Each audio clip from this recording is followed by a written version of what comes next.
انسان کو جو پیدا کیا، اس کی زندگی کا جو مقصد بیان کیا گیا ہے، قرآن پاک میں اللہ تعالیٰ نے فرمایا وَمَا خَلَقْتُ الْجِنَّ وَالْإِنسَ إِلَّا لِيَعْبُدُونَ، جنات اور انسانوں کو میں نے صرف اپنی عبادت کے لیے پیدا کیا ہے۔ جس چیز کو جس مقصد کے لیے بنایا گیا ہے اسی مقصد پہ اس کو عمل کرتے رہنا چاہیے۔ جہاں وہ چیز اپنے مقصد پر عمل چھوڑ دیتی ہے تو پھر وہ کباڑ کے قابل ہو جاتی ہے۔ کوئی مشین اگر گھر پر لائے ہوں، مسالہ پیسنے کی مشین، مکسر، اگر وہ اپنا کام نہیں کر رہی ہے تو پھر وہ مشین گھر میں رکھنے کے قابل نہیں ہوتی۔ واشنگ مشین کپڑے دھونے کے لیے استعمال کی جاتی ہے، اور اگر وہ کپڑے دھونا ہی چھوڑ دے تو وہ اپنا مقصد چھوڑ چکی ہے، اب اس کی جگہ بھنگار میں یا کباڑ خانے میں ہی ہوتی ہے۔ انسان جب اپنی زندگی کا مقصد بھول جاتا ہے تو پھر اس کی بھی دنیا میں رہنے کا کیا حاصل ہے؟ اللہ تعالیٰ نے جس مقصد کے لیے اس کو بنایا تھا، اب یہ مشین اس مقصد پہ نہیں چل رہی ہے تو پھر اس کے لیے جہنم کا ایندھن تیار ہے، جہاں پر اس کو ہمیشہ کے لیے بھیج دیا جاتا ہے۔ عزیزان گرام وقار، میں ایک بات آپ سے یہ عرض کرنا چاہوں گا۔ اللہ کے نبی صلی اللہ تعالیٰ علیہ وسلم نے اسی لیے بار بار ہمیں تنبیہ فرمائی کہ جو چیز ہمیں ہمارے مقصد سے پھیرتی ہے وہ کون سی چیز ہے، کس لیے انسان غافل ہوتا ہے اور کیوں بھٹک جاتا ہے، کون سی چیز ہے؟ تو نبی پاک صلی اللہ علیہ وسلم فرماتے ہیں، میں میرے بعد اپنی امت سے اس بات کا اندیشہ نہیں رکھتا کہ یہ کافر ہو جائے گی، مشرک ہو جائے گی۔ حضور فرماتے ہیں مجھے اس کا ڈر نہیں ہے کہ میری امت مشرک ہو جائے گی، کافر ہو جائے گی، لیکن اندیشہ اس بات کا ہے، ڈر اس بات کا ہے کہ تم پر دنیا پھیلا دی جائے گی اور تم دنیا سمیٹتے سمیٹتے اللہ رسول کو بھول جاؤ گے۔ آج یہ پوزیشن پر جو مسلمان آیا ہوا ہے، امت مصطفیٰ کی یہی حالت ہے کہ دنیا اس قدر حاوی ہے کہ وہ اپنے آرام اور سکون کو چھوڑنا نہیں چاہتا۔ جو کمفرٹ زون میں جینے کا عادی ہو گیا ہے اسے آج مشکلات کا سامنا کرنے کی ہمت نہیں ہے۔ آج میں محسوس کرتا ہوں میرے عزیزوں، جب رسول پاک صلی اللہ تعالیٰ علیہ وسلم کی عزت کی بات پر، قرآن پر، اسلام پر، دین پر اور اللہ کی ذات پر حملے ہوں تو لوگ آئیں کائیں کرتے رہتے ہیں، ابھی اپنے دائیں بائیں دیکھتے رہتے ہیں کہ میری سیفٹی کتنی ہے، میری سیکیورٹی کتنی ہے۔ چھوٹے سے لے کر بڑا آدمی ہر ایک یہ سوچتا ہے کہ خواہ مخواہ اس مسل میں اپنا سر کیوں رکھنا، کیوں اپنی جان کو جوخم میں ڈالنا ہے، میرے بھی بیوی بچے ہیں اور سب مشکل میں پڑ جائیں گے۔ یہی دنیا میں کمفرٹ زون میں جینے کی خواہش اس کو بزدل بنا دیتی ہے اور اپنے راستے سے اسے ہٹا دیتی ہے۔ کبھی کبھار یہ بھی تو سوچا ہوتا کہ بیوی بچے اور گھر بار اور جائیداد اور بزنس صرف ہمارے نہیں، صحابہ کے بھی تھے، جو رسول پاک صلی اللہ تعالیٰ علیہ وسلم کے سچے غلام ہیں، ان کی بھی جائیدادیں تھیں، ان کے بھی مال و اولاد تھے، ان کی بھی بیوی بچے، لیکن کبھی عظمت مصطفیٰ اور دامن مصطفیٰ کے بیچ دنیا کی کسی چیز کو انہوں نے کبھی آنے نہیں دیا ہے۔ ہم ساری چیزوں کو پہلے مقدم رکھتے ہیں کہ کیا ہوگا۔ میرے عزیزوں، ایک صحابی رسول کی بات اگر عرض کروں، ابو دحدہ، ایسے مالدار صحابی تھے جن کا باغیچہ پورے مدینے میں سب سے قیمتی باغیچہ تھا، سب سے قیمتی باغیچہ تھا، اور ان کے باغیچے کی کھجوریں سب سے مہنگی کھجوریں۔ ابو دحدہ کے باغیچے کی شہرت تھی مدینے میں، مسجد نبوی میں بیٹھے ہوئے تھے۔ حضور پاک صلی اللہ تعالیٰ علیہ وسلم کے پاس ایک مسئلہ آیا تھا، ایک یہودی کا اور ایک مسلمان کا، ایک دوسرے صحابی کا۔ اس یہودی کے اور مسلمان صحابی کے درمیان جو مسئلہ وہ تھا ایک درخت کو لے کر کے، کھجور کی درخت وہ یہودی کے آنگن میں تھا جس کی کھجوریں اس صحابی کے گھر پہ گر جاتی تھی۔ انہوں نے خریدنے کے لیے کہا، وہ دینے کو راضی نہیں تھا. یا اس طرح کا ایک مسئلہ اور بھی ہے. اللہ کے نبی صلی اللہ تعالی علیہ وسلم نے رغبت دلائی، کوئی ہے جو یہ ایک درخت خرید کر کے میرے اس صحابی کو دے دے، اسے میں جنت کا باغیچہ دوں گا. تو اس وقت ابو دہدہ کھڑے ہوئے، کہا یا رسول اللہ صلی اللہ تعالی علیہ وسلم، میں سودا کروں گا اس یہودی سے. ایک ہی درخت تھا اس کے آنگن میں. اس سے کہا کہ کتنے میں تو یہ درخت بیچے گا؟ میرے نبی کی بات ہے، حضور کا فرمان ہے، میں خریدوں گا. اس نے کہا میں بیچنا نہیں چاہتا اس کی قیمت، کیونکہ اسے پتا تھا ان کی کمزوری ہے. ابو دہدہ نے کہا کیا تجھے پتا ہے مدینے اوالی مدینے میں ابو دہدہ کا باغیچہ؟ کہا اس کو کون نہیں سنا ہے، مدینے کا ہر بچہ جانتا ابو دہدہ کے باغیچے کی شہرت. کہا اگر میں وہ باغیچہ اس درخت کے بدلے دے دوں تو کیا تو یہ درخت مجھے دے گا؟ اس نے کہا یہودی نے پاگل ہو گئے ہو، کیا بات کر رہے ہو؟ ایک درخت کے بدلے وہ اتنا قیمتی باغیچہ جس کی کھجوریں پورے مدینے میں مشہور ہو. ابو دہدہ نے کہا اس باغیچے سے زیادہ قیمتی میرے مصطفیٰ کا فرمان ہے، میرے لیے نبی پاک کی عزت اور ان کی حرمت اس سے کئی زیادہ بڑھ کر کے ہے. اس یہودی نے کہا کون نہ کہے گا سودا، اگر تم صحیح میں مجھ سے مذاق نہیں کر رہے ہو تو ابھی میں یہ درخت دیا اور باغیچہ دو.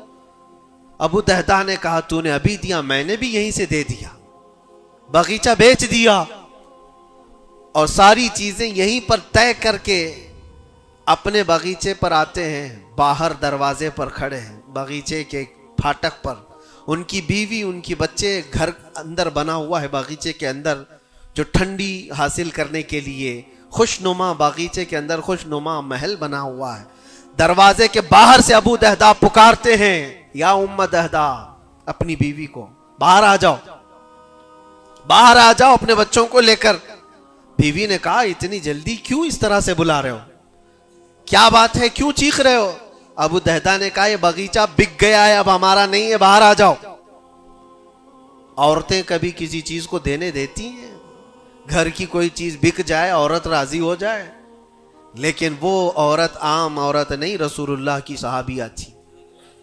کہا اچھا ابو دہدہ یہ باغیچہ بک گیا ہے، میرا تم پر یقین ہے کہ بہت اچھا سودا کیا ہوگا، کیونکہ مدینے میں اس جیسا باغیچہ تو نہیں ہے. ابو دہدہ نے کہا تو سچ سمجھتی ہے میں نے بہت اچھا سودا کیا ہے. باہر آئی، یہ اندر نہیں گئے، اپنے بچے اور اپنی عورت کو لے کر باہر نکلے. ابو دہدہ سے پوچھتی ہے خاتون نے کتنے میں سودا کیا ہے، کتنے میں سودا کیا ہے؟ کہا بس وہ ایک درخت کے بدلے جو یہودی کے آنگن میں ہے میں نے یہ باغیچہ پورا اس کو دے دیا. عورت نے کہا ہاں ایسے کیسے، اتنا بڑا باغیچہ ایک درخت کے بدلے میں؟ کہا وہ تو بظاہر ایک درخت ہے لیکن اصل قیمت تو رسول اللہ کی زبان ہے. کہا اللہ کے نبی نے کیا فرمایا؟ کہا کہ ایک درخت جو اس یہودی کا خرید کر کے ایک صحابی کو دے دے میں اسے جنت کا باغیچہ دے دوں. ابو دہدہ نے جیسے یہ سنایا تو ام دہدہ کہتی ہیں ابو دہدہ تم نے کبھی میرا یقین نہیں توڑا، آج میں یہ کہتی ہوں یہ باغیچہ ہی کیا حضور سے پوچھتے ہم سب بھی بکنے کو تیار ہیں. اللہ کے نبی صلی اللہ تعالی علیہ وسلم کی ذات پر یہ یقین کامل تھا، انہیں دنیا بیچ میں کبھی روک نہ سکی. ہمارے تو چھوٹی دکانیں ہمیں روک دیتی ہیں، ہمارے تو چھوٹے دروازے ہمیں روک دیتے ہیں. عزیزان گرامی وقار، اپنے مقصد حیات سے آدمی جب بھٹکتا ہے تو کون سی چیزیں جو اسے اٹریکٹ کرتی ہیں دنیا میں؟ یہ مال دولت. مجھے وہ بات یاد آتی ہے صدیق اکبر رضی اللہ تعالیٰ عنہ حضور پاک صلی اللہ علیہ وسلم کے ساتھ بیٹھے ہیں. حضور پاک صلی اللہ تعالیٰ علیہ وسلم کے ہاتھ میں ایک پیالہ ہے جس میں شہد ہے، آپ اس کو نوش فرمانا چاہتے ہیں، منہ کے قریب لے گئے، اچانک آپ نے واپس رکھ دیا اور کسی چیز کو دھکا دے کر کے ہٹانے لگے جیسے کوئی مکھیوں کو بھگاتا ہے، جبکہ نبی پاک صلی اللہ علیہ وسلم کے جسم کے قریب کبھی کوئی مکھی نہیں آتی، لیکن اندیکھی چیز کو آپ ہٹا رہے تھے. پھر تھوڑی دیر کے بعد پیالے کو اٹھایا، پھر تھوڑی دیر منہ کے قریب جاتے ہی واپس رکھ دیا، پھر کسی چیز کو دھکا دے کر نکال رہے تھے۔ تیسری مرتبہ پیالہ اٹھایا تو صحابہ نے دیکھا آپ کی آنکھوں سے آنسو روا ہیں، حضور پاک صلی اللہ تعالی علیہ وسلم کیا اشک بہ رہے ہیں۔ تو صحابہ نے پوچھا یہ کیا معاملہ ہے؟ حضور اکرم صلی اللہ تعالی علیہ وسلم فرماتے ہیں پہلی بار جب میں نے شہد کا پیالہ اٹھایا تو دنیا میرے پاس سج سنور کر کے آئی، تیار ہو کر آئی، اور کہا اے اللہ کے نبی میرا حسن و جمال آپ قبول کر لیں، ہر طرح کے حسینائیں آپ کے قدموں میں لا کر رکھ دوں گی، ہر طرح کا حسن آپ کے قدموں میں لا کر رکھ دوں گی۔ حضور فرماتے میں نے دھکا دے کر دور کیا کہ مجھے تیرے حسن و جمال کی ضرورت نہیں، دنیا چلی گئی۔ دوسری بار جب میں نے پیالہ اٹھایا تو دنیا پھر آئی میرے پاس، اور پورے زر و جواہرات اور دولت کے انبار لے کر دنیا نے کہا اے اللہ کے نبی یہ قبول کر لیں، آپ کے قدموں میں سونے کے محلات اور جواہرات سجا دیے جائیں گے۔ حضور پاک صلی اللہ علیہ وسلم فرماتے میں نے اس کو بھی دھکا دے کر دور کیا، نہ تیرے حسن و جمال کی طرف میں رغبت کروں گا، نہ تیرے دولت و مال کی طرف، مجھے اس کی بھی حاجت نہیں۔ تیسری بار بہت امپورٹنٹ چیز میں عرض کر رہا ہوں، جو کہنا چاہتا ہوں توجہ سے سنیں۔ حضور پاک فرماتے ہیں تیسری بار دنیا میرے پاس آئی اور کہا اے اللہ کے نبی آپ نے میرے حسن و جمال کو بھی نہیں قبول کیا، دولت و مال کو بھی نہیں قبول کیا، مجھے دھکا دے کر دور کیا، لیکن ایک بات ہے آپ کے بعد آپ کی امت ایسا نہیں کر سکے گی، وہ دولت و مال اور حسن و جمال کی طرف بھاگے گی اور آپ کو چھوڑ دے گی۔ حضور فرماتے ہیں جب میں نے یہ بات سنی تو میرے آنسو نکل آئے، کیا میری امت مجھے چھوڑ کر اس طرح دور ہو جائے گی؟ دل پر ہاتھ رکھ کر کے سوچو ہے مسلمانوں، کیا آج وہ پوزیشن نہیں ہے؟ ہم ان دو چیزوں کے چکر میں اپنے نبی پاک صلی اللہ علیہ وسلم سے کتنی دور بھاگے جا رہے ہیں۔ تم نے کبھی راتوں کو تصور کر کے دیکھا کہ کتنی راتیں ایسی آئی کہ میں نے اپنے مصطفیٰ کو یاد کیا ہے، تنہائی میں اپنے حبیب کو یاد کیا ہے؟ اس رسول کا حال تو یہ تھا، ماں عائشہ صدیقہ فرماتی ایک رات ایسی نہیں گئی جس میں رسول پاک صلی اللہ علیہ وسلم اپنی امت کے لیے دعا نہ کرتے ہوں۔ رات کو کھڑے ہوتے تھے تو پنڈلیوں میں سوجن آ جاتی تھی، پیر سوج جاتے تھے اور کثرت سے روتے تھے اپنی امت کے لیے اللہ کی بارگاہ میں کہ مولا میری امت بھولی بھالی ہے، اس کی بخشش میرے حوالے کر دے، رب ہب لی امتی، جو نہ بھولا ہم غریبوں کو رضا۔ اور آج امت کا حال یہ ہے کہ سال میں ایک بار میلاد کر کے ہم یہ سمجھتے ہیں حق ادا کر لیا، ہر دن ہر رات جو نبی پاک ہمیں یاد کرتے تھے تو ہم نے آج وہ کیا کر دیا ہے؟ یہی دو چیزیں ہیں جو انسان کو اپنے مقصد حیات سے ہٹاتی ہیں، اپنے راستے سے ہٹاتی ہیں، دولت اور شباب، یہ حسن و جمال۔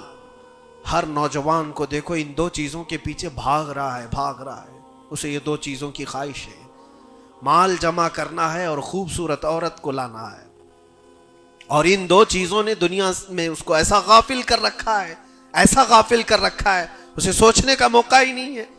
جب اس کے سامنے کہا جائے تیرے نبی پاک کی عزت کی بات آئی ہے، کہا وہ دیکھ لیں گے، مولانا لوگ تو ہیں نا، علماء اکرام اپنا کام کریں گے، کل قیامت کے دن کیا منہ لے کر کے حضور کی بارگاہ میں کھڑے ہوگے؟ کس منہ سے حضور کی بارگاہ میں کھڑے ہوگے کہ میری سفارش فرما دیں اے اللہ کے نبی؟ کس منہ سے حضور کی بارگاہ میں آئیں گے کہ اے اللہ کے نبی میری شفاعت کر دے؟ کیا اس بات کا احساس نہیں ستاتا کہ اللہ کے نبی اگر مجھے پوچھیں تو اسی جگہ سے آتا ہے جہاں روز مجھے گالیاں دی جاتی تھی اور تو سن کر کے کباب کھایا کرتا تھا، تو روزانہ اپنی مستیوں میں مست تھا، اٹھو وہ گر نہ حشر نہ ہوگا پھر کبھی، دوڑو کہ زمانہ چھال اپنی چل گیا۔ آج تمہیں میں جگانے آیا ہوں اور بیدار کرنے آیا ہوں۔ زندگی کا مقصد یہ تھا کہ اللہ اور اس کے رسول کو راضی کرو، نہ یہ کہ تم دنیا کو راضی کرنے کے چکر میں اپنے اللہ اور اس کے رسول کو بھول گئے۔ ان نوجوانوں سے میں کہتا ہوں جو رات بھر تم اپنے دوستوں کے لیے گزارتے ہو، تم اپنے ماں باپ کو چھوڑ کر کے چلے جاتے ہو اور ان دوستوں کے چکر میں اپنا مال بھی بہایا، وقت بھی گنوایا، لیکن حاصل کیا ہوا پتہ ہے؟ قرآن میں 19ویں پارے میں اللہ تعالیٰ فرماتا ہے بہت سارے ایسے لوگ ہوں گے جو صرف اس لیے دوزخ میں جا رہے ہوں گے کہ ان کے دوست برے تھے۔ یا ویلتا لیتنی لم اتخذ فلانا خلیلا، وہ پکارے گا اے کاش میں فلاں کو دوست نہیں بنایا ہوتا تو آج دوزخ میں نہیں جا رہا ہوتا. بہت سارے ایسے لوگ اور جن کے لیے تم نے زندگی پوری اجاڑ دی, وہ کب تک کے لیے آئے تمہارے پاس؟ کب تک کے لیے؟ کیا تمہارے جنازے کے کندھا دینے کے بعد ختم ہو گئی بات؟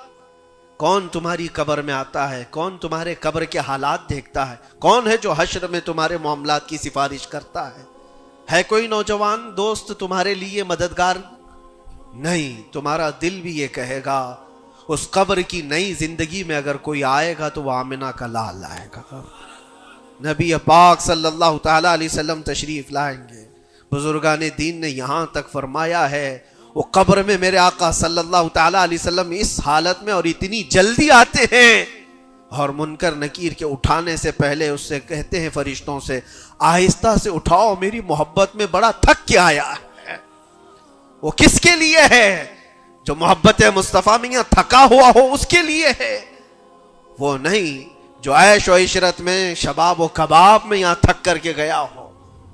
وہاں پر بھی بزرگوں نے فرمایا قبر میں حضور پاک صلی اللہ تعالی علیہ وسلم کچھ لوگوں کی, کچھ مومنین کی قبر میں ایسے بھی حالات ہوں گے کہ جب فرشتے اس کو اٹھا کر جھنجھوڑ کر پوچھ رہے ہوں گے بتا ان کے بارے میں کیا کہتا تھا دنیا میں, حضور اپنا چہرہ پھیر لیں گے.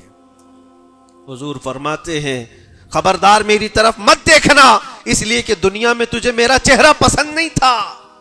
جس کو پسند کرتا تھا اس کو آج بلا لے. تمہارے پاس کوئی اور آپشن رہ جائے گا قبر میں بلانے کے لیے کسی کو؟ اپنی زندگی کا مقصد سمجھ لو. جتنے لوگ ڈائیورٹ کرتے ہیں ادھر ادھر, ان کی طرف توجہ نہ کرو. کبھی آپ گاڑی چلا رہے ہو, جو لوگ گاڑی میں بیٹھے ہو ان کو اچھی طرح سے معلوم ہونا چاہیے. اگر یہاں سے نکلیں آپ پونا جانا چاہتے ہیں, تقریباً 150-200 کلومیٹر کا فاصلہ ہے. راستے میں بہت سارے مناظر آتے ہیں, بہت سارے اچھے منظر دیکھنے کو ملتے ہیں. کبھی پہاڑیاں ہیں, کبھی درخت ہیں, کبھی جھیل ہے, کبھی کچھ ہے, کبھی کچھ ہے. تو کیا اس راستے پہ گزرتے ہوئے جو چیز اچھی لگ جائے وہیں رک جاتے ہو؟ تمہیں پتا ہے نہیں مجھے تو پونا پہنچنا ہے 2 گھنٹے کے اندر, میرا راستہ آگے, میری منزل آگے ہے. جتنے درخت آئے خوبصورت دیکھ لیا چل پڑا, پہاڑ آئے دیکھ لیا چل پڑا. دنیا کا سفر ایسی ہی ہے, جتنی چیزیں شہوتیں تمہیں اپنی طرف بلاتی ہیں اگر نظر پڑ گئی تو نیچے کرو اور آگے بڑھ جاؤ. تمہاری منزل یہ شہوتیں نہیں ہیں, تمہاری منزل تو اللہ کے نبی کے ساتھ جنت میں جانا ہے. تمہاری منزل وہ ہے. اور جو اپنی منزل کو نہیں پہچانا ہے وہ یہیں پر ڈائیورٹ ہو کر کے رہ جاتا ہے. اپنے اصلی مقصد پر کامیاب ہونے کے لیے ایک فارمولہ میں آپ کو بتاؤں, کیسے بھی حالات ہو. کچھ لوگ یہ سوچتے ہیں کہ زندگی میں حالات بدل گئے, گناہوں کی طرف چل پڑے, کبھی خواہشات نے انگڑائیاں لی, میں نفس کا شکار ہو گیا, فلاں کام کر لیا, فلاں کام کر لیا. کون انسان ایسا ہے جو خطا نہیں کرتا؟ انسانوں میں خطا ہے نبیوں کو چھوڑ کر. لیکن میرے عزیزوں اس کا مطلب یہ نہیں ہے کہ تم مایوس ہو کر کے انہی کاموں میں لگ جاؤ. کل کی رات ہی میں دیکھ رہا تھا, یہ موبائل جو تمہارے ہاتھ میں ہے بہت ساری نصیحت کر جائے گا تمہیں. موبائل اپنے ہاتھوں میں لیے رہتے ہو, کوئی بھی آج شاید اس موبائل سے خالی نہیں ہے. آپ کو پتا ہے اس موبائل کا اصلی مقصد کیا ہے, کیوں بنایا گیا اس کو؟ فون رابطہ کرنے کے لیے ایک دوسرے کے, یہی بیسک اس کا مقصد, جو بنیادی مقصد ہے وہ یہ ہے کہ آپ کسی سے رابطہ کرنا چاہیں گے, نمبر لگائیں گے, ادھر چلا جائے گا اور آپ بیٹھ کر بات کر لیں گے. یہی بیسک مقصد تو یہ ہے, یہ بنیادی مقصد ہے اس فون کا. میں یہی سوچ رہا تھا یہ فون آج بھی اتنا عقل مند ہے, یہ اپنے بیسک مقصد کو جانتا ہے. لیکن دنیا میں ترقیات کے آتے آتے اس میں بہت ساری چیزیں ایڈ ہو گئی. موبائل کے اندر پھر کیلکولیٹر بھی آ گیا, موبائل کے اندر پھر فوٹو لینے کا کیمرہ بھی آ گیا, ویڈیو بھی آ گئے. اب اس کے بعد چلتے چلتے اب تو سوشل میڈیا پورا آ گیا. اب سوشل میڈیا کی سائٹس بھی آپ کنٹینیو کھول کر کے بیٹھے رہتے. ایک بات مجھے بتانا, سب جانتے ہیں آپ فیس بک دیکھ رہے ہو, انسٹاگرام دیکھ رہے ہو, واٹس ایپ کھولے ہوئے ہو, یا یوٹیوب میں کوئی ویڈیو بھی دیکھ رہے ہو, کچھ بھی کر رہے ہو, لیکن اگر کسی دوست نے آپ کے فون لگایا تو یہ ساری چیزیں بند کرتا ہے اور پہلے گھنٹی بجا کر بتاتا ہے تمہارا فون آیا ہے۔ موبائل اپنے کام پہ ہے، اس کا اپنا بنیادی مقصد وہ چھوڑا نہیں ہے، اس میں بہت ساری چیزیں ایڈ ہو گئی، اور شاید چاہے جتنی بھی ایڈ ہوں لیکن فون آنا جانا یہ کبھی بند نہیں کرے گا۔ جو انکمنگ ہے، فون کسی نے لگایا ہے تو یہ تمہیں بتا دے گا الارم۔ ہوتا ایسا نہیں ہے، آپ کی ویڈیو چل رہی ہو، یوٹیوب چل رہا ہے، کچھ بھی چل رہا ہو، فون اگر آیا تو وہ چیز روک دے گا اور پھر فون کا الارم تمہیں بتائے گا۔ یہ اپنے بنیادی مقصد پر چل رہا ہے۔ تمہاری زندگی میں چاہے جتنی بھی چیزیں ایڈ ہو جائیں، جس وقت اذان ہو جائے تمہیں سمجھ جانا چاہیے میرا مولا بلا رہا ہے۔ میرے اصلی مقصد کے لیے میں جو دنیا میں ہوں وہ اللہ کی عبادت کے لیے ہے۔ میرے رب کا فرمان، میرے رب کا اعلان آ چکا ہے، چھوڑو ساری چیزیں، جتنی بھی چیزیں ایڈ ہو جائیں اس چیز کو روکنا۔ اچھا، اور دوسری ایک چیز یہ بھی ہے اس موبائل کی، میں محسوس کر رہا تھا یہ بہت اچھا ہے بیچارہ، یہ موبائل اپنے مقصد پر کامیاب ہے، اس لیے کہ اس کو کبھی کسی کے ہاتھ میں دو تو ہی گندا بنتا ہے۔ جب تک اس کو کوئی چلاتا نہیں ہے، تم چلاؤ گے، اندر گھسو گے، بہت ساری چیزوں میں داخل ہوتے رہو گے، پتہ نہیں کیا کیا کھولتے رہو گے، وہ سب چیزیں وہ کرتا چلا جائے گا۔ لیکن اس کو کہیں بستر پر پٹک کر کے چھوڑ دو، وہ کبھی گندگی نہیں کرتا۔ خود سے ایسے نہیں ہے کہ وہ ویڈیو کھول کے چالو ہو جائے گا، وہ موبائل خود سے کسی کو ویڈیو نہیں دکھاتا، خود سے کسی کو فوٹو نہیں دکھاتا، لیکن اس کو بستر پر ایسی پڑے رکھے رہو، وہ دوسری گندی چیزیں تو نہیں دکھائے گا جب تک تم ٹچ نہیں کرو گے، لیکن وہاں پڑے رہنے کے وقت بھی فون کسی کا آیا تب بھی بچ کے دکھائے گا۔ پتہ یہ چلتا ہے اس سے کہ دوسروں کے ہاتھ میں جاتا ہے اور کوئی دوسرا چلاتا ہے تب یہ بے حیائی دکھاتا ہے۔ تم اس بات کی اپنے آپ کی ذمہ داری لے لو، تم کسی کے ہاتھ کا کھلونا نہ بنو۔ دوست تمہارے ساتھ کھیلیں گے اور دنیا تمہارے ساتھ کھیلے گی، عیش و عشرت کی تمہاری خواہشات یہ سب دنیا ڈالتی ہے۔ اگر یہ ساری دنیا سے ہٹا کر اپنے آپ کو اللہ اس کے رسول کے سپرد کرو، دیکھو کبھی تمہاری زندگی میں تمہارے جسم سے بے حیائیاں نہیں آ سکتی، نہیں آئیں گی۔ یہ جسم، اللہ، اس جسم کا مالک کون ہے؟ اللہ ہے، اور ہماری گردنوں کی اوپر اگر کسی کا حکم ہے تو وہ رسول اللہ کا ہے۔ اگر زندگی میں تم نے یہ طے کر لیا میں اللہ کا بندہ ہوں، اللہ نے مجھے بنایا ہے، میری گردن اللہ کے نبی کی عزت کے لیے ہے، سپرد کر دیا اپنے آپ کو، تو بے حیائیاں تمہارے اندر نہیں آئیں گی۔ ہاں، ہوتا یہ ہے کہ تم نے اپنے آپ کو دوسروں کے سامنے پیش کیا ہے، دوستوں کے سامنے، ارے کس کو تم جان جان کہتے رہتے ہو، تو میری جان ہے، میں تیری جان ہوں، پتہ نہیں کتنوں کو جان کہا ہے، اور کوئی جان کسی کے کام کی نہیں ہے، کسی کے کام کی نہیں ہے۔ لیکن ایک بار جن صحابہ نے کہا فدا کا ابی و امی یا رسول اللہ، اے اللہ کے رسول میرے ماں باپ آپ پر قربان، میری جان آپ پر قربان۔ یہاں دوست کو یا بیوی کو یا محبوبہ کو جان کہا تو بدلے میں اس نے پھوٹی کوڑی بھی نہیں دی ہے، زندگی میں سوائے دکھ اور غم کے کچھ نہیں ملا جان سے۔ لیکن مصطفیٰ کریم کو جس نے یہ کہا میری جان آپ کے حوالے ہے، اللہ کے نبی نے ان کو ذرے سے اٹھا کر کے آسمان کا تارا بنا دیا۔